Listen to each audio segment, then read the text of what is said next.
يوم. حدد وقت لكل مهمة ولكل مهارة ولكل مشروع. الصبح استماع بودكاست ممارسة اللغة، بعد الظهر تطبيق عملي على اللي شاهدته في البودكاست، تصوير فيديو لنفسك.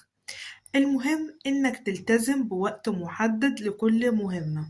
سجل تقدمك اليومية، اكتب في نوتة المهارات اللي أنجزتها. شعور الإنجاز هيحفزك على الاستمرارية. قيم نفسك أسبوعيا، شوف إيه اللي قدرت تنجزه وإيه اللي قدرت تتطور فيه وإيه اللي محتاج تتطور فيه أكتر عشان تقرب من أحلامك وأهدافك. لو المهمة صعبة قسمها لخطوات صغيرة تكون سهلة التنفيذ إنك تعملها وتنجح فيها.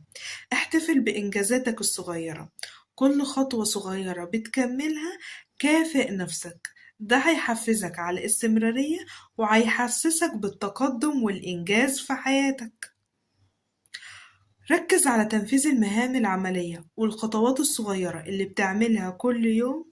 ده اللي هيوصلك لحلمك الكبير، ده اللي هيوصلك للنجاح الكبير، ده اللي هيوصلك للتغيير في حياتك ومستقبلك. العادات الصغيرة اللي بتكررها كل يوم بتصنع فرق ونجاح كبير في حياتك ومستقبلك. استخدم جدول يومي، نظم وقتك لكل مهارة تتعلمها.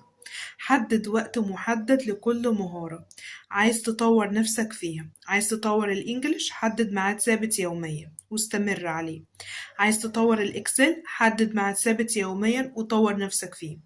بتشتغل على مشروع أونلاين، حدد ميعاد ثابت يوميا